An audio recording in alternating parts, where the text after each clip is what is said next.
Good morning, ladies and gentlemen. Commander Australian Fleet, Rear Admiral Christopher Smith, Royal Australian Navy, will offer the acknowledgement of country.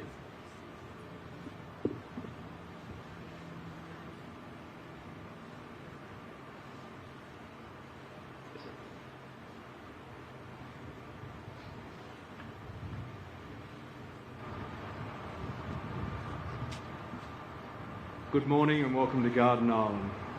I acknowledge the traditional owners of the lands and waterways we are gathered on, the Gadigal people of the Aurora Nation. I pay my respects to elders, past and present, and to all First Nations people who have served and those who continue to serve in the Australian Defence Force. Again, welcome. Thank you, Admiral Smith. Welcome to historic Garden Island, New South Wales, Australia, and the commissioning of USS Canberra, LCS 30. I am Commander Nick Edmiston, the Executive Officer. It is my privilege to welcome you and be your Master of Ceremonies today. We welcome those with us in person and our friends and family here and abroad as they celebrate today's event via live stream. Hi guys, it's your ombudsman from the Gold Crew. Hoping that you guys have a wonderful time in Australia. Enjoy the commissioning. Can't wait to see you. Congratulations on commissioning the ship. We love you and we miss you. I love you, Daddy. Hey babe, I just wanted to congratulate you on your ship being commissioned in Australia. I hope you guys have a great time out in town. And don't forget to send me pics. I love you and I miss you so much. Hope to see you soon. Bye. We love you, Daddy. We're so excited that you get to be a part of the commissioning of your ship, babe, and in none other than Australia. That's so amazing you get to be a part of that. We love you and we miss you so very much, and we're so proud of you. We can't wait for you to come home.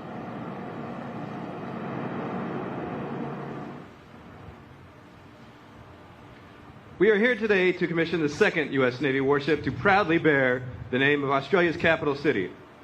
The first USS Canberra, CA-70, was named in honor of the Australian heavy cruiser HMAS Canberra, which sank after receiving heavy damage during the Battle of Savo Island on 9 August 1942. The first USS Canberra was commissioned on 14 October 1943. She was decommissioned on 2 February 1970 and stricken from the Naval Vessel Register on 31 July 1978.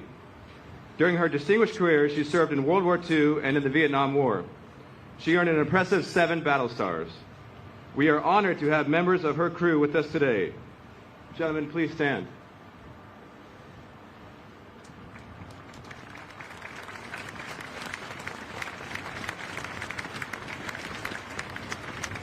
Would active duty and veterans from all nations please stand?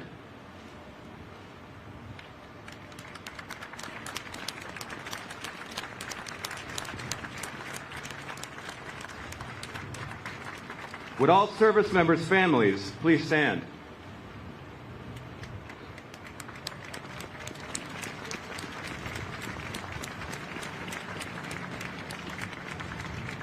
Ladies and gentlemen, we thank you for your service and sacrifice. Our ceremony today is a time-honored tradition that began with the commissioning of our first warship, a captured British schooner, the Margaretta, in 1775. Since then, thousands of ships have undergone the transformation from silent hulls to fully alive warships. Our commissioning crew, hereafter known as plank owners, are in formation among you and ready to bring the ship to life. In just a few moments, the Navy Band will render honors to His Excellency General, the Honorable General David Hurley. Will the guests please rise and remain standing for the arrival of our official party, honors, the presentation of colors, the United States and Australian national anthems, and the invocation. Ladies and gentlemen, our platform guests, Lieutenant Commander Marek Ireland, Chaplain Corps, United States Navy, our ceremonial chaplain.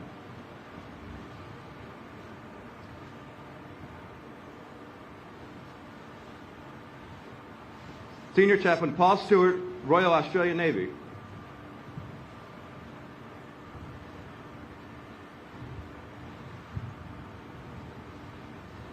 Mr. Marty Wallens, crew member of USS Canberra, CAG-2, and our long glass presenter.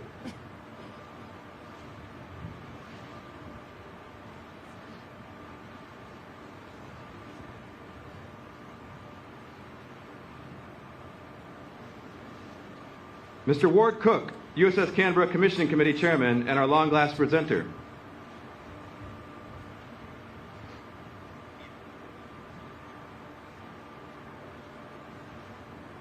Captain Matthew Lehman, United States Navy, Littoral Combat Ship Program Manager.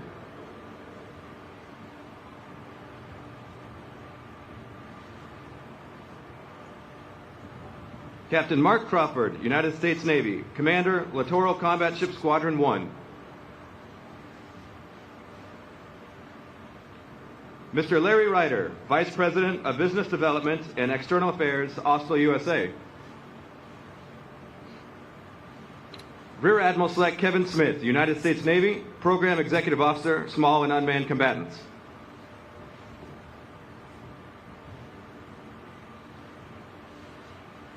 Vice Admiral Mark Hammond, AO, Royal Australian Navy, Chief of Navy Australia.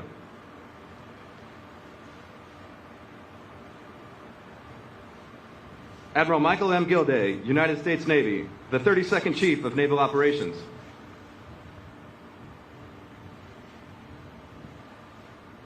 General Angus Campbell, AO, DCS, Chief of the Australian Defence Force.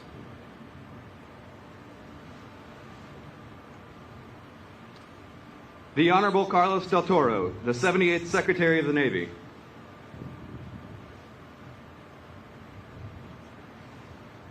Mr. Greg Moriarty, Secretary of the Australian Department of Defence.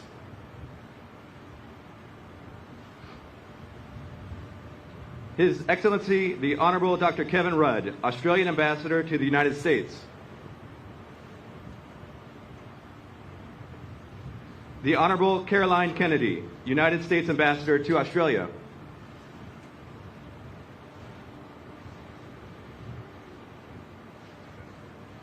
The Honorable Richard Marles, MP, Deputy Prime Minister of Australia.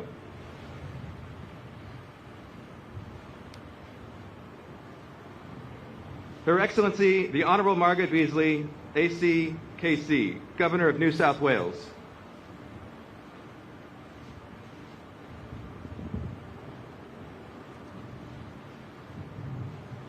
Ladies and gentlemen, our ship sponsor, Senator the Honorable Maurice Payne, escorted today by Senior Chief Adam Walker, USS Canberra Command Senior Chief.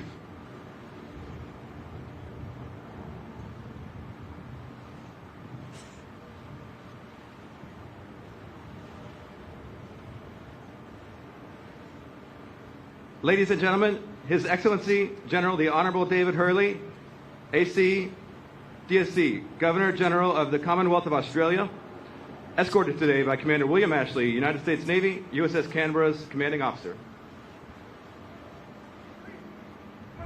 Ladies and gentlemen, honors to His Excellency the Honorable David Hurley. Platform, hand salute.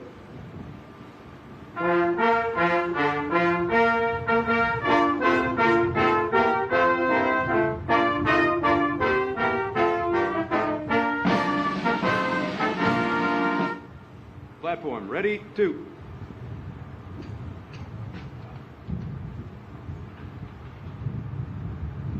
Advance the colors.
Retire the colors.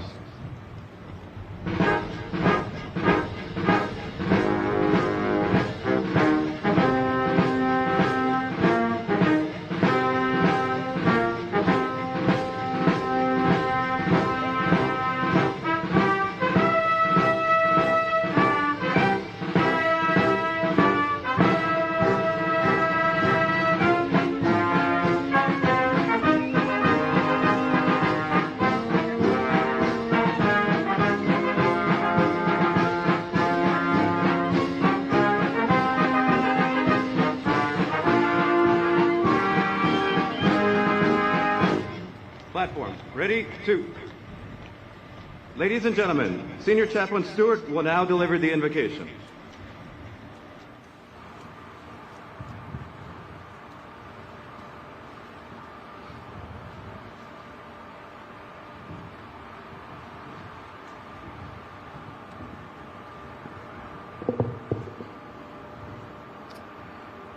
An old Irish proverb, a favourite of the late Senator Ted Kennedy, reminds us there are good ships and there are wood ships, the ships that sail the sea. But the best ships are friendships, and may that always be. In that spirit of friendship, we Americans and Australians assemble in the presence of God, the Creator of the sea in all its majesty, to pray for the commanding officer and the ship's company of the new USS Canberra, and indeed for all mariners who serve and toil upon the waves. Before the Lord, we pray that the sounding of the ship's bell that symbolises the call to duty, to be on watch, to be vigilant, will be answered with vigour and devotion by all those who sail in her. We pray that the quarterdeck of Canberra, that most sacred space on all warships, where solemn ceremonies take place and where souls have been committed to their eternal rest, will ever remind us to honour the sacrifices of our war dead and our veterans, some of whom alive today still carry wounds, visible and invisible. We pray that the ensign of the United States, a symbol of its nation and people, will invoke in the hearts of all who gaze upon Old Glory a sense of pride and responsibility. May the noble people it represents be blessed with peace and prosperity. And most of all, as we Australians also cherish, may they treasure the gift of freedom, which the late and beloved President Kennedy once reminded us does not come for free, but comes at a price. It must be earned and it must be defended.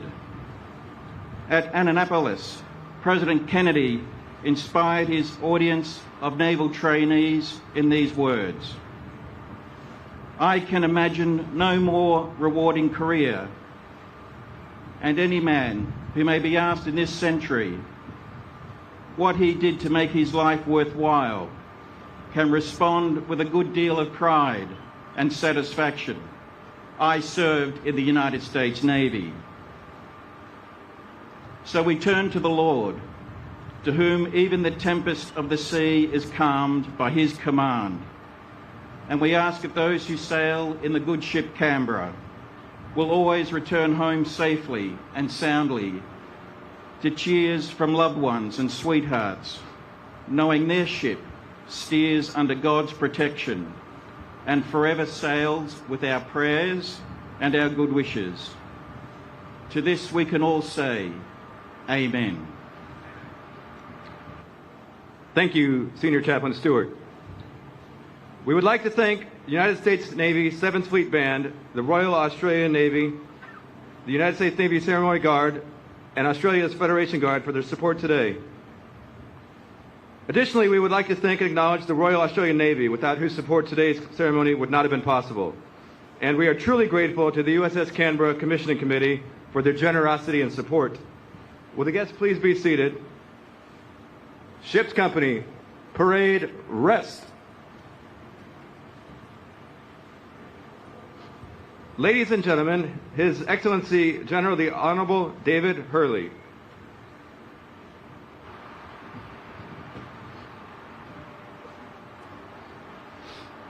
Good morning, and I too welcome all our visitors today here to Garden Island on a very special occasion in the lives of both Australia and the United States and our respective navies. Could I also begin by acknowledging the traditional owners, the Gadigal people of the Eora Nation, pay my respects to elders past and present, their emerging leaders, and be mindful of our responsibilities to the younger generation, so critical to our future today. Could I acknowledge Her Excellency the Honourable Margaret Beazley, the Governor of New South Wales, the Honourable Richard Marles, our Deputy Prime Minister and Minister for Defence, Her Excellency the Honourable Caroline Kennedy, Ambassador to the United States of America, His Excellency the Honourable Dr Kevin Rudd, Ambassador to the United States, Senator the Honourable Marissa Payne, the ship's sponsor and former Minister for Defence, General Angus Campbell, Chief of the Australian Defence Force, Mr Greg Moriarty, our Secretary of the Department, Jan Adams, Secretary of Foreign Affairs and Trade, Vice Admiral Mark Hammond, Chief of Navy, the Honourable Carlos de Toro, the Secretary of Navy, to our diplomatic corps here, industry senior executives, ladies and gentlemen. It's an honour to welcome you to the ceremonial commissioning of USS Canberra. Today is a momentous day for the crew of this ship. It's also a day of celebration for our navies, a great Navy Day, as they say. And it's a celebration and a very visible example of our two nations' shared history, contemporary partnership and commitment to the future. From the Australian perspective, it's a continuation from John Curtin's December 1941 call for Australia to turn towards the US, and for Sir Robert Menzies' reaction to Sir Percy Spender when he presented the first draft of the ANZUS Treaty. Good work, Percy. Join me for a brandy. Today we join together for a champagne on a very important occasion. The first USS Canberra was named at the direction of President Roosevelt in honour of HMAS Canberra, which was sunk after receiving heavy damage during the Battle of Savo Island on the 9th of August 1942. The US Ambassador to Australia, in a telegram to the Secretary of State, suggested the act could create a lasting tie between the two countries. President Roosevelt, potentially shortcutting bureaucracy, sent that telegram to the Secretary of Navy saying he thought it was a very good idea. And a month later, the presidential direction was finalised and that lasting tie created. The Battle of Savo was one battle in one war. The lives lost on board HMAS Canberra are just a fraction of the many from both our nations who have made the ultimate sacrifice. It is a single yet poignant example drawn from more than a century of our nation's shared histories. American and Australian ships and sailors, side by side, serving and sacrificing for our nation's shared commitments. Their sacrifice and our nation's relationship and friendship are now honoured through the name Canberra. The presence of the current versions of both HMAS and USS Canberra are evidence of the enduring bond between our two nations. And USS Canberra is a very tangible sign of a relationship built on trust, shared values and shared interests. That relationship will be celebrated in our national capital tomorrow with a Freedom of Entry parade underlining the connection between the ship and its namesake city. It's a relationship that has stood the test of time and will stand long into the future. I congratulate all who have made today possible. To the crew of USS Canberra and all involved with her, enjoy today's celebrations and please take note of the esteem in which this day is held, as is your service. It is, as we all say, a great Navy Day. Fair winds and following seas. Thank you. Thank you, Your Excellency.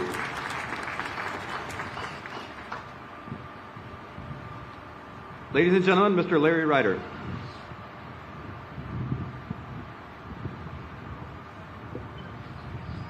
Thank you, Commander Evanston. Good morning and good evening to those watching in San Diego. Looking at the distinguished speakers here on the podium, I tell you I'm incredibly thankful I'm going first and not having to follow many of these speakers. I'd like to defer to His Excellency and not go through all the names again in the interest of time. So I just want to start by saying a very special good morning to the families here with us today, and good evening to those watching in San Diego at the watch party. It was great to see the video at the start of this ceremony. We at Austell honor the sacrifice you make as your moms, dads, wives, husbands, sons, daughters make this historic deployment to commission the USS Canberra here in Sydney this morning. In my time as a Marine, I left behind my family many times, and I know I got the easy end of that equation on each time. I'm Larry Ryder, Vice President of External Affairs at Austell USA, and I am honored to represent the amazing Austell team this morning. On behalf of our founder and chair, John Rothwell, Patty Gregg, our CEO of Austell Limited, Rusty Murdoch, President of Austell USA, and most importantly, on behalf of the 5,000 dedicated shipbuilders of Austell, including 3,000 from Austell USA, who built this great warship, thank you to the crew of USS Canberra for allowing the Austell team to be part of this special event. I also want to thank Ward Cook and the commissioning committee and the Navy team for putting together such an amazing and memorable event. Finally, the Austell team also wants to send our thanks to Secretary Del Toro for having the vision to arrange for this historic commissioning that ties in so many important threads, including AUKUS, our continued focus on the Indo-Pacific region, and the partnership between the U.S. and Australian shipbuilding industrial base. The Austell USA team takes great pride in building these ships for the Navy. Our highly skilled and patriotic workforce, along with our teammates, including General Dynamics Mission Systems, L3 Harris, Saab, and many others who are with us here today, and our team of over 900 suppliers, half of them small businesses across 38 states, join me in congratulating the crew. Having had the honor and privilege to speak at several events commemorating the milestones in the life of the ships we have built for the U.S. Navy, Austell has built 30 ships so far for the Navy and counting. I can honestly say each one is special. However, I think it's universal for us at Austell that the USS Canberra, LCS 30, has had a truly unique history. It started in February 2018 when the name of the 15th Independence variant LCS was announced at a White House ceremony.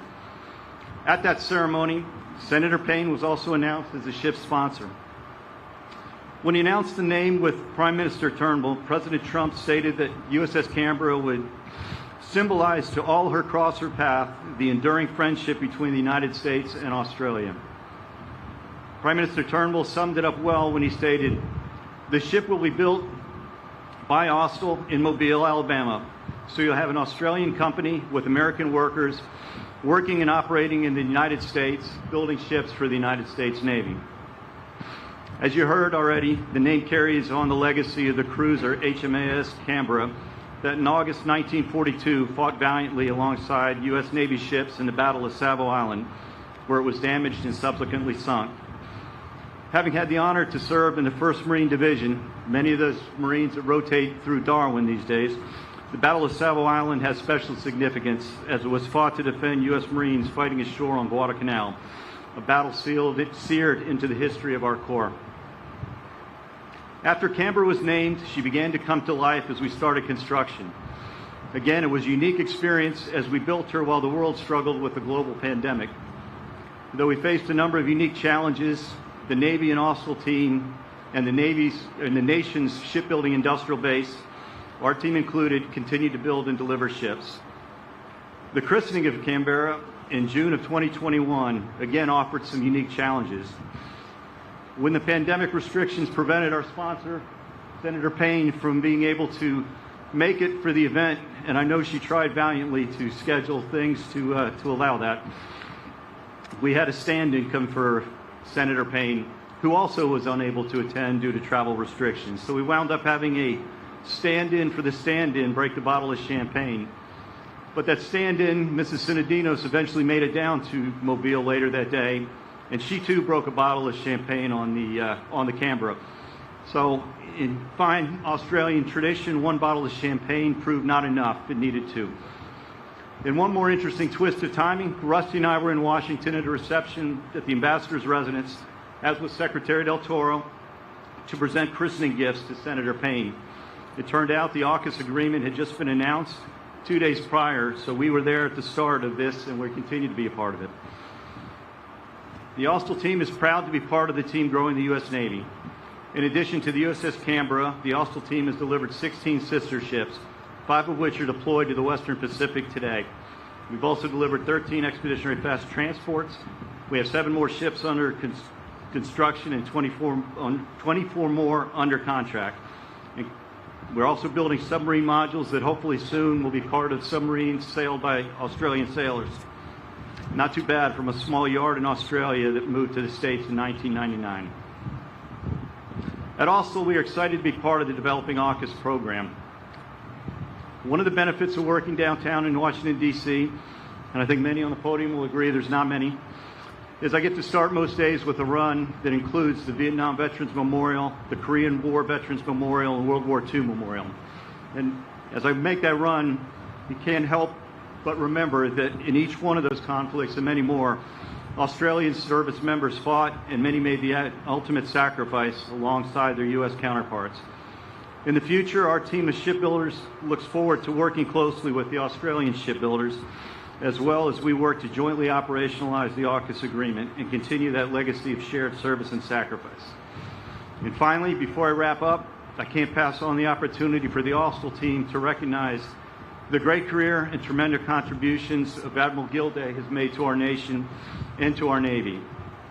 Admiral, our shipbuilders really enjoyed your recent visit to Mobile, and we thank you and wish you best of luck in your future endeavors.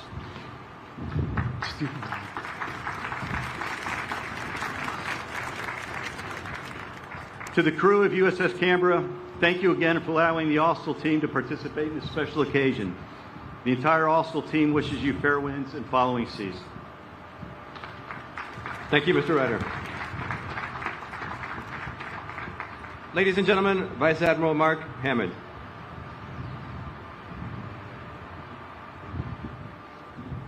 Good morning, Your Excellencies, honourable and distinguished guests, ladies and gentlemen, veterans, shipmates of the Royal Australian Navy, the United States Navy, and most importantly, the families and friends who enable our service. Good morning. 81 years ago today, HMAS Canberra sailed from the safe port of Wellington in New Zealand in company with US Naval Forces on a mission to Guadalcanal. 2.5 weeks later, she came to rest on the seabed in Iron Bottom Sound. In 1992, I was a sub-lieutenant on board HMAS Tobruk, sailing into Iron Bottom Sound with a very important mission to embark national treasure survivors of HMAS Canberra for a commemorative service to mark the 50th anniversary of her loss. We arrived alongside the wharf in Honiara to be met by a gentleman in civilian clothes who asked to speak to the commanding officer.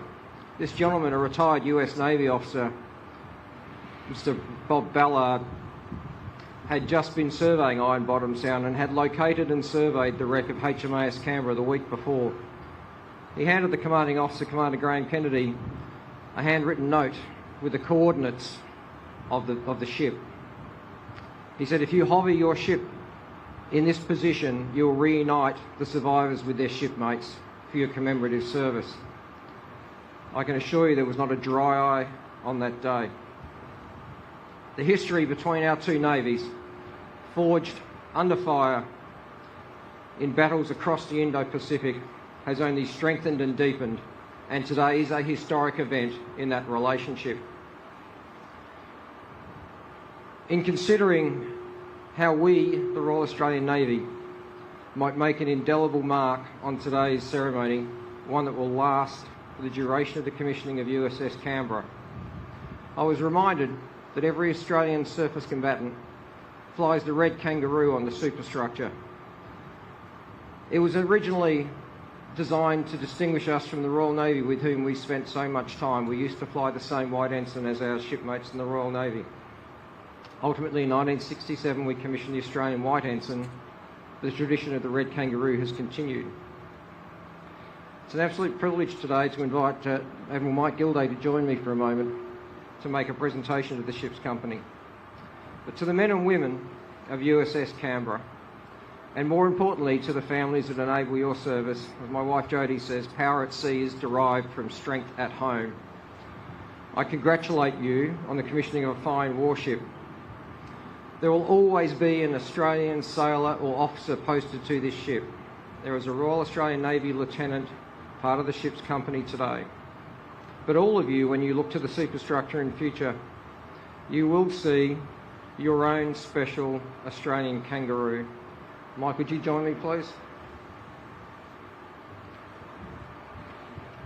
And we have one member of HMAS Canberra and a member of USS Canberra about to unveil our small gift. Team, when you're ready.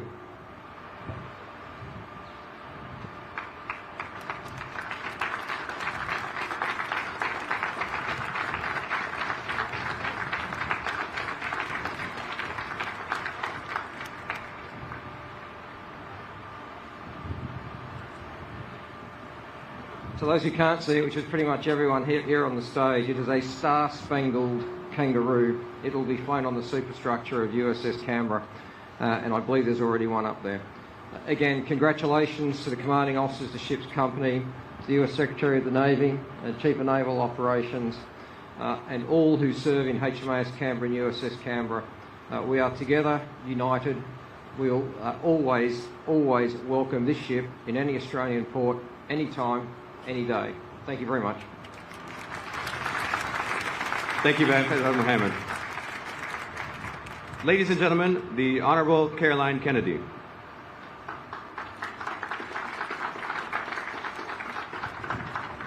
Good morning, Governor General Hurley, Governor Beasley. Thank you for welcoming the American Navy to this beautiful country and this historic harbor. Deputy Prime Minister Marles, Premier Minns, Ambassador Rudd, General Campbell, Secretary Moriarty, Vice Admiral Hammond. It's an honor to represent President Biden as the United States Ambassador to Australia at this historic moment. The first commissioning of a new U.S. Navy ship in another country. I can't think of a better symbol of the strength of our alliance. I'm especially honored to be here with Secretary of the Navy Del Toro and Chief of Naval Operations Admiral Gilday. Their leadership and commitment to the alliance has made transformational change possible, and they work every day to keep our sailors safe and ready. A special thank you to Senator the Honorable Maurice Payne, the ship's sponsor, for all you have done for this ship, her crew, and your country. And for all those watching from home today, we hope you are so proud. Congratulations, and we wish you were here too. I know from experience that these gatherings are much more than a ceremony.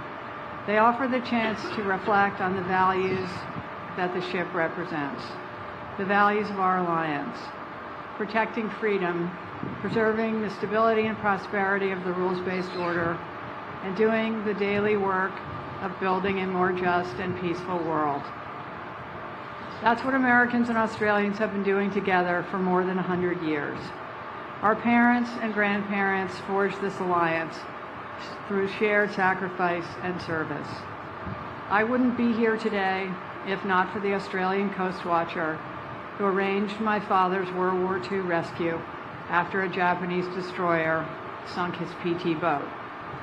A few days after I arrived in Australia, I met the last two surviving Coast Watchers and traveled to the Solomon Islands to thank the daughter of the Solomon Scout who first spotted the crew and alerted the Australian.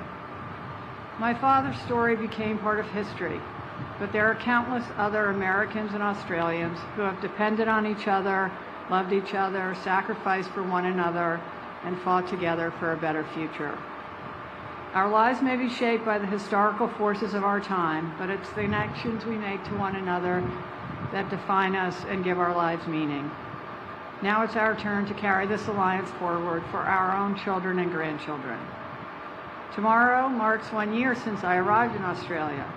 In that time, I've already seen our nations change the future. The AUKUS agreement will foster innovation and promote regional stability. The smartest students in both our countries will collaborate on advanced technology and manufacturing. It's already happening.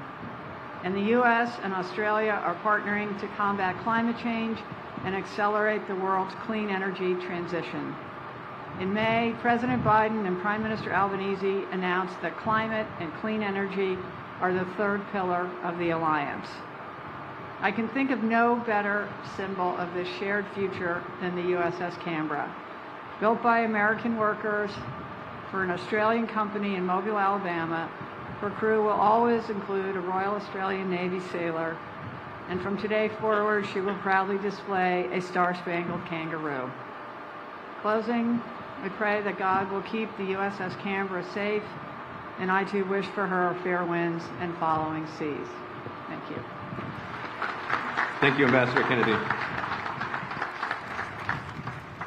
Ladies and gentlemen, the Honorable Richard Marles.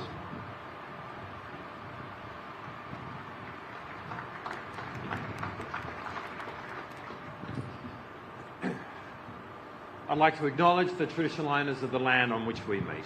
We pay my respects to their elders, past and present. Governor General, Governor, Secretary Del Toro, Ambassadors Kennedy and Rudd, Senator Maurice Payne, my parliamentary colleagues, senior members of the Australian and American Defence Forces, and all those visiting Defence Forces who are here with us today. The Alliance is at the centre of Australia's national security. The Alliance is about shared values. As Australia makes common cause with a nation conceived in liberty and dedicated to the proposition that all men are created equal. But the Alliance is also personal. The Alliance is in the story of American Ambassador John Berry, whose father served in the 1st Division of the United States Marines here in Australia, a division whose song today is Waltzing Matilda. The Alliance is in the story of Ambassador Kennedy, whose father was rescued 80 years ago by a team of Australian coast watchers in the western province of Solomon Islands. And the Alliance is in the story of the thousands of Americans and Australians who can trace their family history back to the 800,000 Americans who served in this country during World War II. When Australians talk about the Alliance, we don't even talk about the name of the partner with whom that alliance is with, because there is only one alliance, which is so much at the heart of Australia's worldview. But we wonder where Australia sits in America's vision of the world. And the answer to that can be found in the story of the United States ship Canberra, behind us today. When the original HMAS Canberra was lost on the night of the 9th of August in 1942, she was sailing with and fighting with the American Navy in the Battle of Savo Island, in the taking of Guadalcanal. And the 83 Australians and 1 American who lost their lives on that night so moved President Franklin Roosevelt that he gave the singular honour of naming a newly commissioned American ship the USS Canberra. That ship served out the Second World War and went on to serve in the Vietnam War again alongside Australian Defence Force personnel. And sometime after it was decommissioned, President George W. Bush thought it was only fitting that its bell be given to Prime Minister John Howard, and it lives to this day at the Australian National Maritime Museum and is with us here this morning.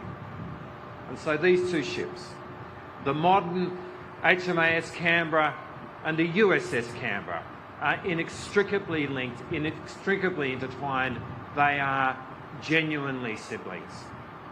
And in all that they do, they carry with them the souls of the 84 people who were lost on that night.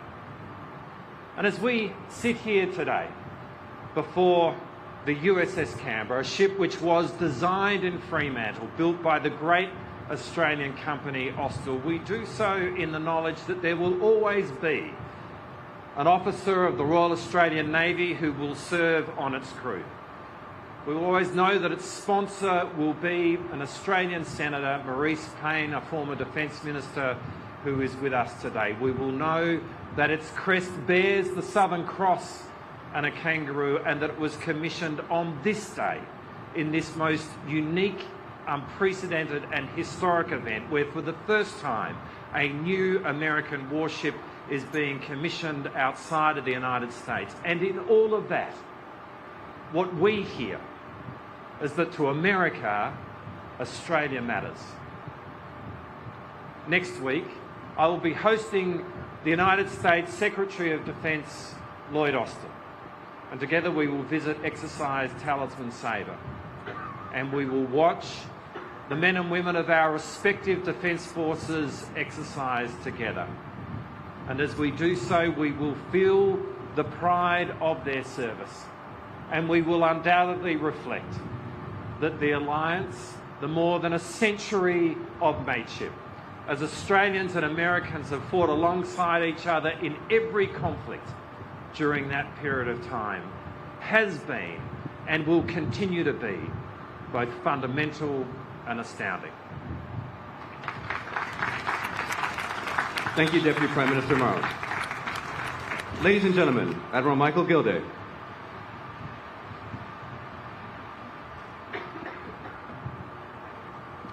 Sydney Harbour, two of the world's premier navies, and the commissioning of a new warship. Ladies and gentlemen, shipmates, it just doesn't get any better than this. It's an honor, and I'm humbled to join you this morning to welcome this ship to the fleet. Today, we carry on an important Navy tradition as we hoist the commissioning pennant and announce to the world that this fine warship and that this superb crew are ready, that they are ready for duty, that they're ready to operate at sea, and that they're ready to join the Royal Australian Navy in providing peace and security across the maritime commons. Today, we commission USS Canberra into service, not just part of Littoral Combat Ship Squadron 1, not just part of the United States Pacific Fleet. Today, we commission this ship into service as a combat unit that will integrate with the Australian fleet and with a combined maritime force of allies and partners who stand united across the entire Indo-Pacific. And wherever the U.S. Canberra operates, she will proudly bear the name of the Australian capital, honoring the sons and the daughters of this great nation who guide us with their example, who strengthen us with their courage, and inspire us with their valor. This image of resilience and optimism will forever be etched in the memories of these sailors and inscribed in their hearts. To the crew of USS Canberra and to your families who support you and serve alongside you, you are the men and the women who underwrite our Navy's commitments to safeguard our country, to defend our allies and partners, and to honor the nation of Australia who has embarked with us on a voyage through the seas of history to defend the freedom and democracy across the world. May God bless you, may God bless Australia, and may God bless our great alliance. Now, it is my distinct privilege to introduce our 78th Secretary of the Navy. He is a man who has demonstrated inspiring and successful leadership time and time again, both in public service and in private business. He is a devoted patriot, he is a sailor's sailor, and he is a champion of the mateship between the United States and Australia. Ladies and gentlemen, please join me in welcoming our 78th Secretary of the Navy, the Honorable Carlos del Toro.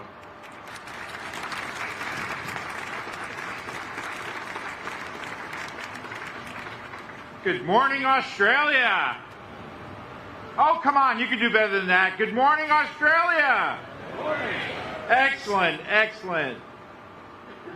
First, I'd also like to extend my respects to the Australian elders, past, present, and future as well, too.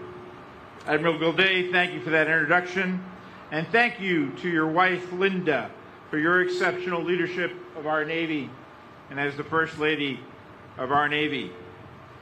Before I begin my formal remarks, I want to take just one brief moment and thank the chaplain, because a couple of days ago I pulled the chaplain. I said, "Chaplain, we need good weather here in Sydney."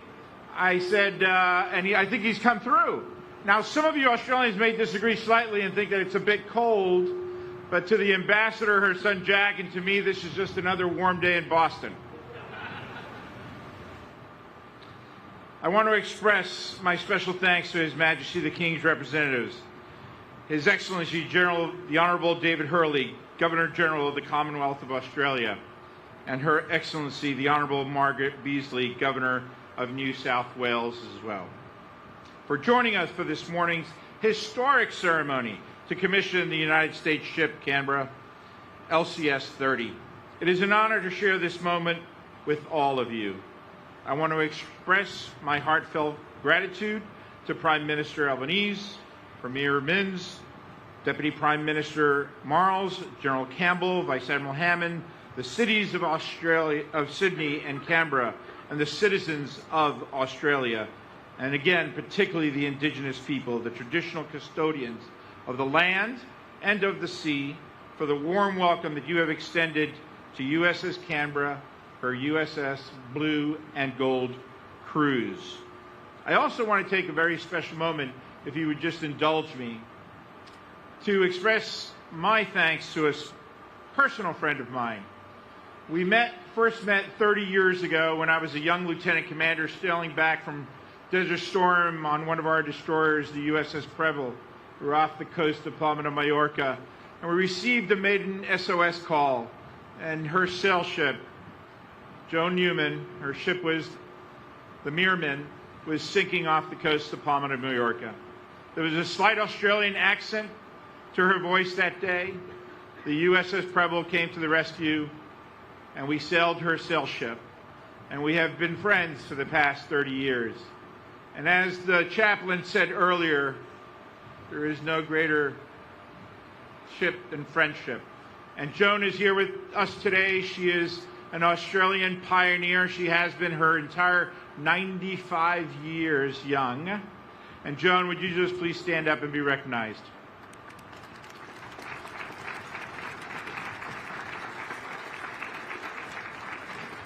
She earlier asked me if she could actually join the crew of the Canberra.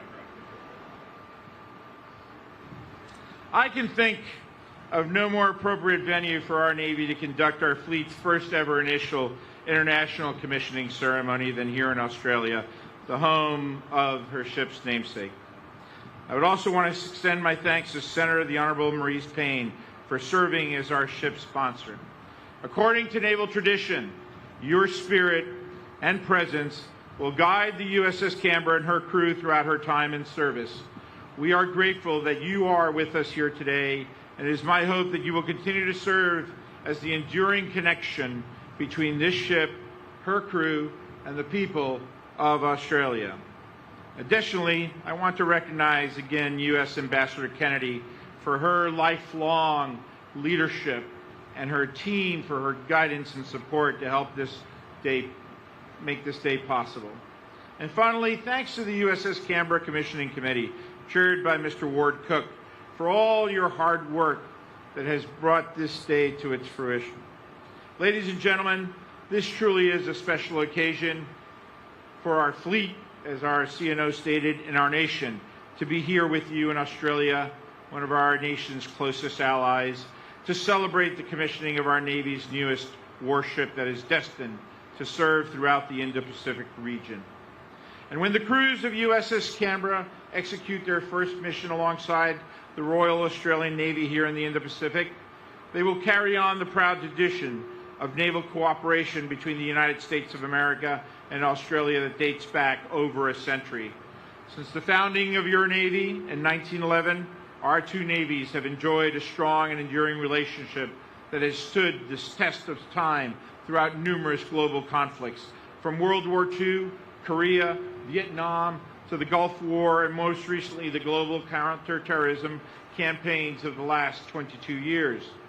As some of the earlier speakers touched on this morning, there is no more prominent example in our shared naval heritage of a willingness to give all for each other than the sacrifice of His Majesty's Australian ship Canberra and her crew, who ensured that our United States Marines were able to successfully gain a foothold on Guadalcanal during World War II. To honor those sacrifices, USS Canberra, in October of 1943, the first United States Navy cruiser to bear the name of a foreign capital. I mention this again to highlight the long legacy of partnership, of mateship between our two nations. To the commanding officers, Commander Ashley and Commander Barber, as well as the officers and sailors of USS Canberra's blue and gold teams, I know the sense of pride that you are filled with today, as well as your eagerness to get underway for your first deployment after commissioning, having been in your shoes over 20 years ago when I served as the commissioning commanding officer of then the USS Bulkeley. I will note that my former ship's namesake, Vice Admiral John Bulkeley, was responsible for evacuating General Douglas MacArthur via patrol boats from the Philippines during World War II to prevent his capture by Japanese forces, enabling him to reestablish his command here in Australia.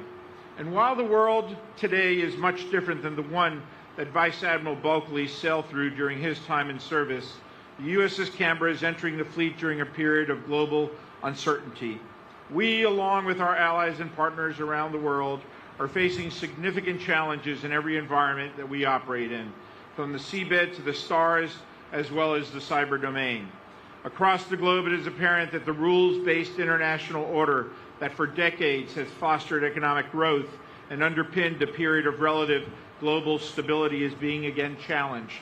In Europe, Russia continues its unprovoked and illegal campaign against Ukraine, violating its territorial national sovereignty.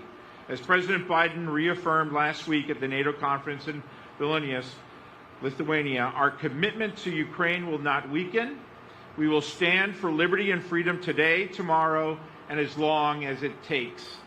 In the Middle East, Iran continues to be a destabilizing regional force, interfering with the free flow of maritime commerce via the campaign of harassment of commercial vessels sailing in international waters. A recent example of Iran's troubles occurred earlier this month when Iranian forces attempted to seize two merchant ships in international waters, seizures that were unsuccessful due to the actions of the USS McFall. And right here in the Indo-Pacific, there is no shortage of challenges faced by our two nations, along with our allies and partners. North Korea remains committed to antagonizing its neighboring countries, as evidenced by its launch of yet another intercontinental ballistic missile just last week, resulting in condemnations from around the globe.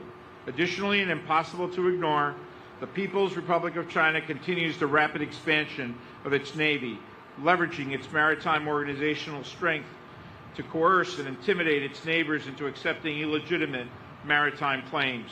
The People's Republic of China also continues to engage in illegal, unreported, and unregulated fishing activities around the globe via its distant water fishing fleet, causing ecological and economic harm to the countries whose exclusive economic zones they infringe upon. It is imperative that we, the United States of America and Australia, continue to stand shoulder to shoulder, ready to support our partners and allies as we confront these common challenges that endanger the freedom of millions, as well as disrupt the flow of commerce around the globe. And as I've said before, economic security is indeed national security, and national security is economic security. As maritime nations, we cannot achieve security without the guarantee of unrestricted access to the maritime commons that serves as the lifeblood of our respective economies. The 19th century American naval scholar Alfred Thayer Mahan wrote in his seminal treatise, I quote, "The Influence of Sea Power Upon History," "The profound influence of sea commerce upon the wealth and strength of countries was clearly seen long before the true principles which governed its growth and prosperity were detected," unquote. This ship before us along with His Majesty's Australian ship Canberra, and our combined naval fleets play a crucial role in securing our ability to conduct unencumbered maritime trade across the globe, promoting the wealth and strength of our two nations along with those of our allies and partners. We can never forget that. And that is why it is so crucial that we continue to strengthen the bonds and the trust between our armed forces. Commissioning Canberra here in the country of its namesake city is a prime example of the deep bonds that underpin our relationship, as is the ongoing Talisman Sabre 23 exercise. However, at this moment, there is no greater testament to our enduring relationship than the AUKUS agreement, announced almost 2 years ago now. This generational accord came into being after a century's worth of cooperation, treaties, consultations, and trust building between the United States of America, the United Kingdom, and Australia. And we, the nearly 1 million sailors, Marines, and civilians in the Department of the Navy, are proud to play an important role in supporting our partners throughout the Royal Australian Navy and the Australian Shipbuilding Industrial Base on your journey to fielding a fleet of nuclear-powered, conventionally armed attack submarines. 2 weeks ago yesterday, we celebrated the graduation of the first cadre of Royal Australian Naval officers from our Navy Nuclear Power School. Lieutenant Commander Klein, Lieutenant Commander Hayden, and Lieutenant Hall are the first of many more Australian naval personnel that we look forward to training in support of realizing AUKUS and our team at the Navy Nuclear Power Training Facility in Charleston, South Carolina. And while the delivery and successful operation of nuclear-powered attack submarines by the Royal Australian Navy, including SSN AUKUS, and potentially up to 5 U.S. Virginia-class submarines, is critical to addressing security concerns here in the Indo-Pacific region, advancing our cooperation in research technology development is equally important. By cooperating with one another on critical technologies, including cyber and artificial intelligence, to making advancements in undersea capabilities as well as hypersonic and counter-hypersonic technology, we will continue to innovate and field new systems and platforms that will enhance our ability to protect our sovereignty and project maritime power across the region, ensuring the stability. As I close, I know I cannot promise the crews of the USS Canberra calm seas on every voyage that they make in the Indo-Pacific. However, I am confident that wherever USS Canberra is sailing and whatever challenges her crew may face, they are ready, as reinforced by this warship's motto. And what is that? Thank you again for joining us this morning for this truly special and historic occasion for our fleet and our two nations. May God bless Australia, the United States of America, the blue and gold crews of the USS Canberra, and especially their families. Thank you.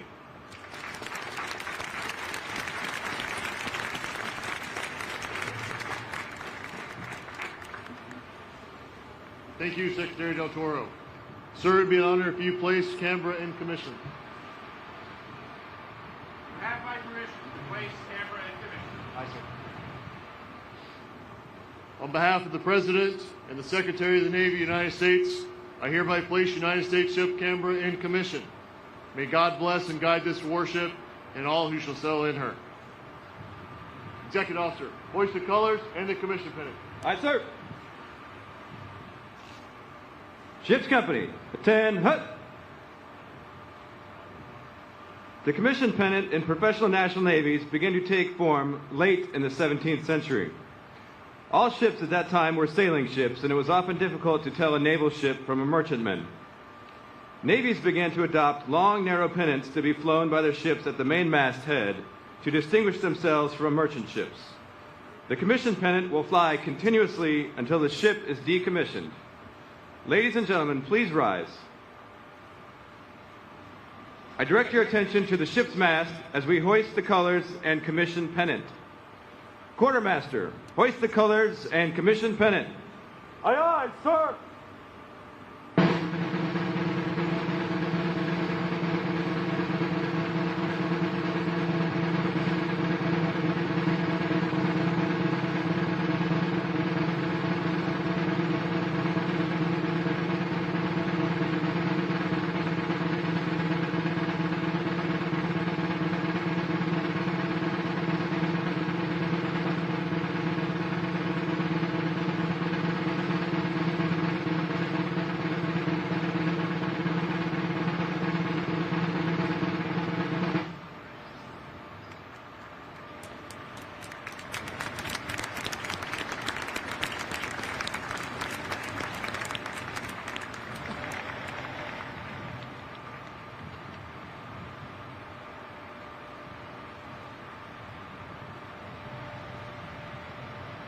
Captain, the colors and commission pennant are proudly flying over USS Canberra. Very well. Ladies and gentlemen, please be seated.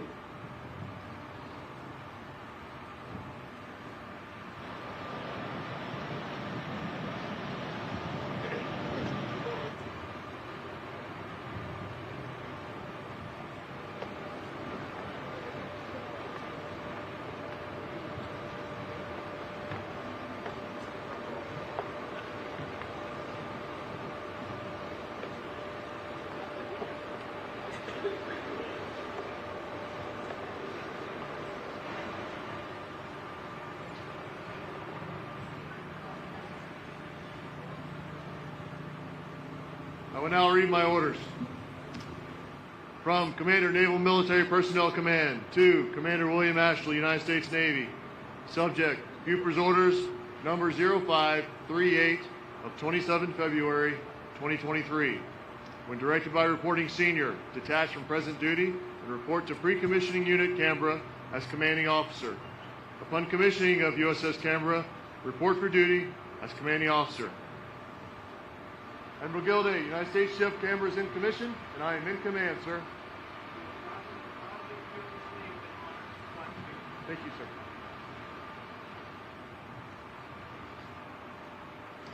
Executive Officer, set the watch. Aye, sir. Work. Mark.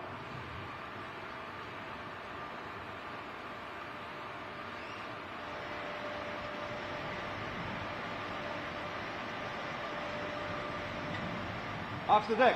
Set the first watch. Aye, sir. The officer of the deck is the commanding officer's direct representative, and while on watch, is responsible for the safe operation of the ship and crew. The long glass is the traditional symbol of an officer of the deck's authority of a ship of the line. We are honored to have Mr. Marty Wallens, former USS Canberra CAG-2 crew member, and Mr. Ward Cook, chairman of the USS Canberra Commissioning Committee, with us today. Together they will pass the long glass to our first officer of the deck, Lieutenant Shea Barsom from Dunedin, Florida.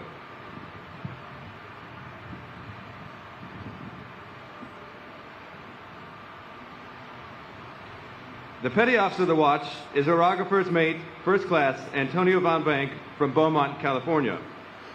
The messenger of the watch is mineman third class, Gilberto Polito Gonzalez from Los Angeles, California. And the boatswain's mate of the watch is Chief Boatswain's Mate Robert Brown from Detroit, Michigan.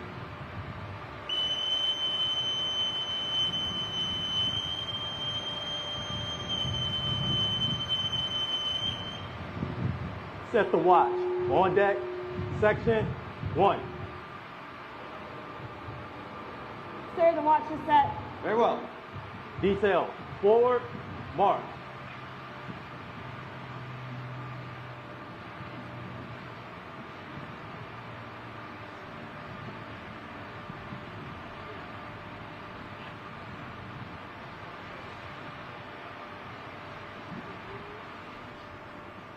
Captain, the watch is set. Very well. The spirit of a U.S. Navy warship is the embodiment of her sponsor. Senator Maurice Payne authenticated the keel of this ship in Mobile, Alabama on March 10, 2020, where she imbued this ship with her unshakable sense of public service. Madam Senator, I would be honored if you would give the order to man our ship and bring her to life.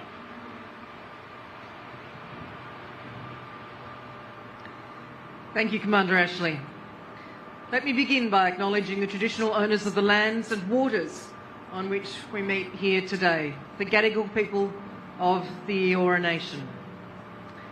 I want to acknowledge our many distinguished guests, particularly Their Excellencies the Governor-General and the Governor of New South Wales, my family and friends who are here with me today. But my primary acknowledgement this morning, as ship's sponsor, is to the women and men of the blue and gold crews of the USS Canberra and their captains, Commander Will Ashley and Commander Bobby Barber. Ladies and gentlemen, there is an extraordinary atmosphere here today.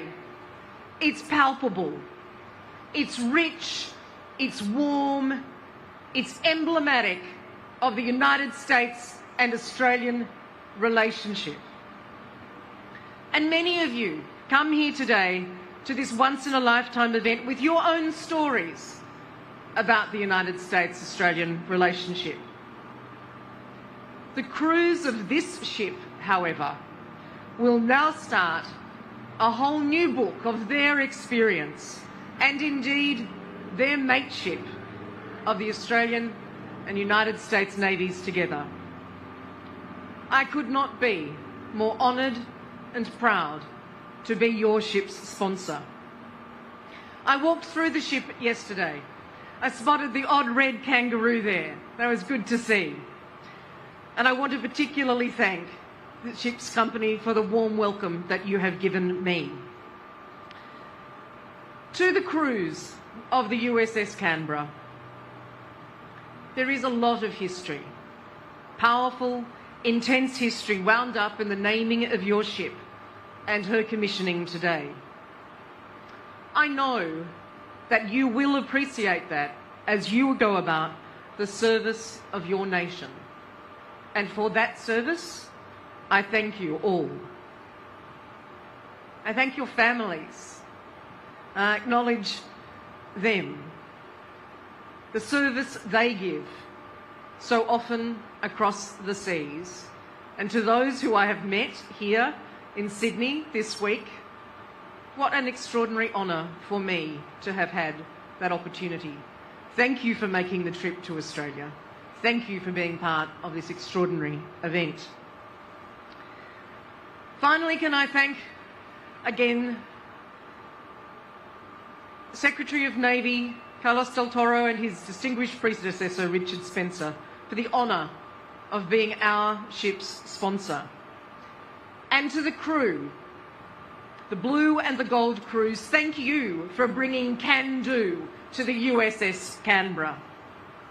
It is finally left for me to say, officers and crew of the USS Canberra, man our ship and bring her to life.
Ladies and gentlemen, the crews of both Canberras salute you. We are proud to serve in our nation's navies. Canberras, ready, to. Will the guests please be seated?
Captain, USS Canberra is manned and ready, sir. Very well. Commodore Crawford, United States ship Canberra is manned and ready and reports for duty, sir. Very well. Secretary del Toro, request permission to break your flag, sir. Break my flag, Captain. Aye, sir. Executive Officer, break the flag of the Secretary of the Navy. Aye, sir. Quartermaster, break the flag of the Secretary of the Navy. Aye, aye, sir.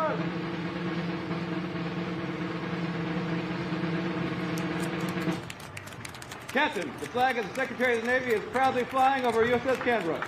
Very well.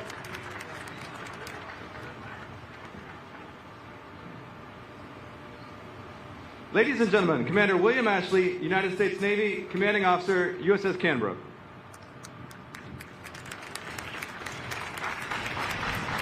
Canberra, forward, rest. Good morning. Normally I would begin the speech by recognizing the distinguished visitors, high-ranking officials. There are so many here today, it would take my entire speech. But I'm truly amongst giants up here. So I'll simply start with thank you all for being here, both in person and virtually. Thank you to Dave Anderson, Lisa Anderson, and the entire commissioning support team for preparing us the last few days for this momentous occasion. Ward Cook, Ron Spence, and the commissioning committee, thank you for your tremendous support. I know it wasn't easy with the time frame that you had. To our wonderful families here and back home, including my wife Kelly, daughter Kira, a heartfelt thank you. Thank you for your daily sacrifices and your unwavering support. Without that, we are combat ineffective. We're lucky to have two outstanding ombudsmen who serve voluntarily as communication paths between myself and the families. Mrs. Kelly Meyer, Mrs. Katrina LaCroix, thank you for your commitment. To Captain Lehman and the PMS 501 team, together with Also USA, you gave us a great ship. She handles like a dream and meets every mission she was intended for. Your continued support was crucial in our voyage, and I know that we would not be here but for you. I've had the honor and pleasure of getting to know our ship's sponsor, Senator the Honorable Maurice Payne, who just gave the order to bring our ship to life. Her accomplishments and service lend themselves quite well to our can-do family. Welcome aboard, Plank Owner. We brought the ship here earlier this week. The sheer magnitude of the occasion hadn't quite hit us yet. We'd started to notice it some months ago when the Australian clearance dive team visited us in San Diego. It was our first Australian military visit. And then again when Vice Admiral Hammond came for a visit last spring. Thank you, sir, for the funnel kangaroos. They look amazing. And as you saw, I couldn't wait to put them up. And most recently, we welcomed our newest crew member, Lieutenant Eamon O'Shea, our permanently assigned Royal Australian Navy Exchange Officer. And then finally we arrived here, the open arms and welcomed by Fleet Base East, HMAS Cuttable, and the people of Sydney and all of Australia as a whole. It really opened our eyes and our hearts to this event. As a ship captain, having something for the crew to rally behind is important to build on the unit cohesiveness and camaraderie. Our ship's namesake makes that easy. We are honored to share the same name as the first USS Canberra, a heroic ship in her own right, but it's much deeper than that.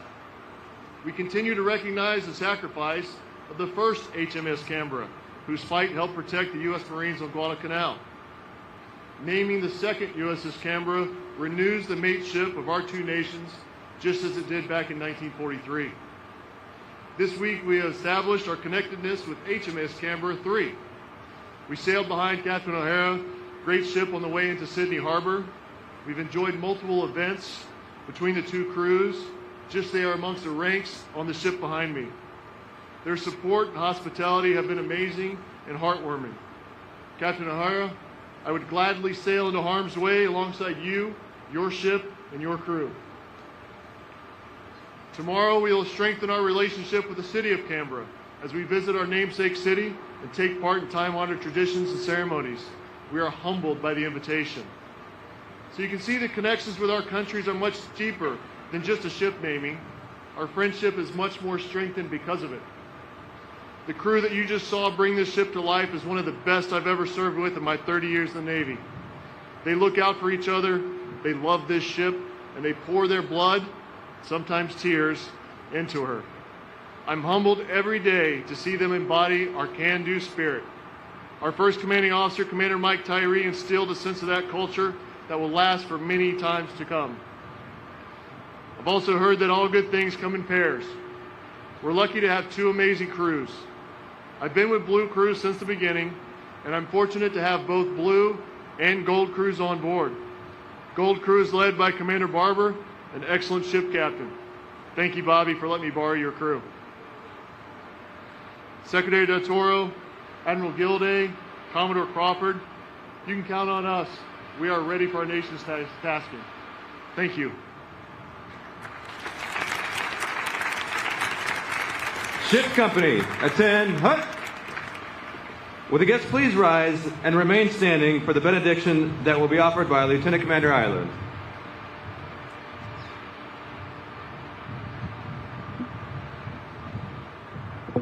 Let us pray.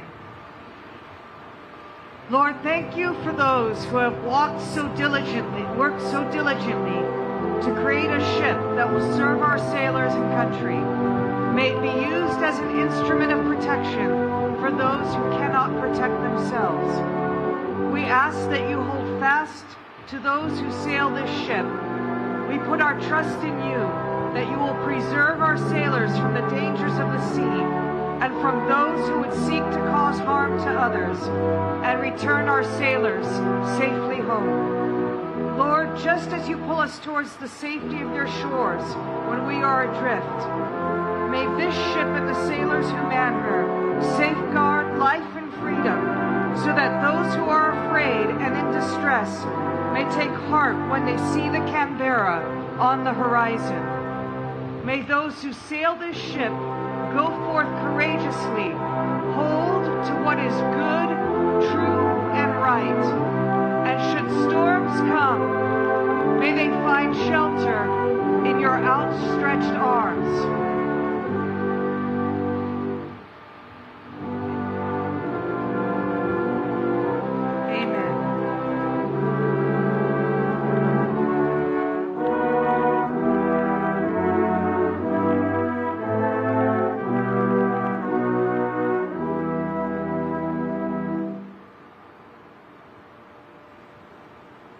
Thank you, Chaplain Ireland. Canberra, cheers! Ships! Hip hip! Hip hip! Hip hip! Canberra, on! Cap! Ladies and gentlemen, please be seated and remain seated for the departure of our platform guests.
Ladies and gentlemen, this concludes our ceremony.